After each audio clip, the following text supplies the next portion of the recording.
দর্শক, বিজয়ের মাসে রণাঙ্গনের স্মৃতি অনুষ্ঠানে স্বাগত জানাচ্ছি। আজ আমাদের সাথে আছেন রণাঙ্গনের বীর মুক্তিযোদ্ধা, এই জাতির শ্রেষ্ঠ সন্তানদের মধ্যে একজন মিজানুর রহমান খান, বীর প্রতীক। আপনাকে স্বাগত রণাঙ্গনের স্মৃতি অনুষ্ঠানে। প্রথমেই আপনার কাছে জানতে চাই যে 1971 সালে কোন প্রেক্ষাপটে কিভাবে আপনি মুক্তিযুদ্ধে অংশগ্রহণ করেছেন এবং আপনার পরিবারের সদস্যদের মধ্যে তখন কে কোন পর্যায়ে, আপনারা কয় ভাই মুক্তিযুদ্ধের সাথে জড়িত ছিলেন, অন্যরা কি করতেন তখন? ধন্যবাদ 71 টিভিকে। 26শে মার্চ মহান মুক্তিযুদ্ধের শুরু। আমার যুদ্ধ শুরু আমি মনে করি 2রা মার্চ থেকে, কারণ 1লা মার্চ প্রেসিডেন্ট ইয়াহিয়া খান যখন সংসদ বাতিল ঘোষণা করলেন, আমি তখন ভাওয়াল বদর আলম কলেজ ছাত্র ইউনিয়নের কোষাধ্যক্ষ। আমরা ছাত্র ইউনিয়নের পক্ষ থেকে একটা মিটিং ডাকলাম। মিটিং ডেকে আমরা ঠিক করলাম যে আমাদের করণীয় কী। প্রাথমিকভাবে আমাদের করণীয় নির্ধারিত হলো যে আমরা মুক্তিযুদ্ধের ট্রেনিং করে রাখবো, প্রয়োজনে আমরা যুদ্ধ করব। কারণ যুদ্ধ ছাড়া আর আলোচনা কিংবা কোনোভাবেই এটা সমাধান আর কোনো সুযোগ নেই। কীভাবে ট্রেনিং করব? দামি বন্দুক বানিয়ে আমরা left right stand, easy stand up, এগুলো সব কিছু করা শুরু করলাম। ইতিমধ্যে আন্দোলন চলছে।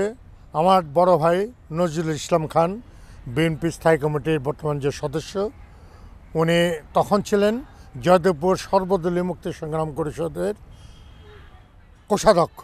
আপনার আরেক ভাই ছিলেন ইপিআরে, তার নাম চুয়াডাঙ্গা, হাফিজুর রহমান খান। উনি 25শে মার্চ রাত্রে মুক্তিযুদ্ধে চলে গেছেন। আর বড় ভাই তো ওই মুক্তি সংগ্রাম পরিষদ নিয়ে ওনারা মিছিল, মিটিং, আন্দোলন করছেন। এই অবস্থায় হলো যে শেখ মুজিবুর রহমান 7ই মার্চ সোহরাওয়ার্দী উদ্যানে জাতির উদ্দেশ্যে বক্তব্য রাখবেন। সবাই দলে দলে ছুটে যাচ্ছে, ট্রেন বাস বন্ধ করে দিয়েছে, লোকজন হেঁটে রওনা দিয়েছে, লোকারণ্য 7ই মার্চে। আমরা আশা করছিলাম যে 7ই মার্চে একটা এমন হয়তো স্বাধীনতা ঘোষণা আসবে। শেখ মুজিবুর রহমান তখন পাকিস্তান গভর্নমেন্টের কাছে 4টা দাবি রাখলেন। একটা হলো সামরিক আইন প্রত্যাহার করতে হবে, সকল হত্যার বিচার করতে হবে, সেনাবাহিনীকে ব্যারাকে ফেরত নিতে হবে, নির্বাচিত প্রতিনিধিদের কাছে ক্ষমতা হস্তান্তর করতে হবে। যে এই দাবিগুলো মেনে নিলে তো আর আমরা পাকিস্তান মেনে নিলাম। যেখানে দাবি রাখা হয় সেটাকে কখনোই স্বাধীনতা ঘোষণা বলা যাবে না, কারণ সেটা একটা আলোচনার প্রস্তাব। স্বাধীনতা ঘোষণা আমরা বলবো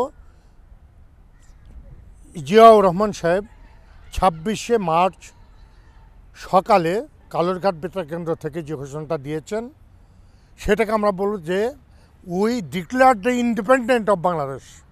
কিন্তু 7ই মার্চে ইন্ডিপেন্ডেন্ট অফ বাংলাদেশ কথাটা আসে নেই।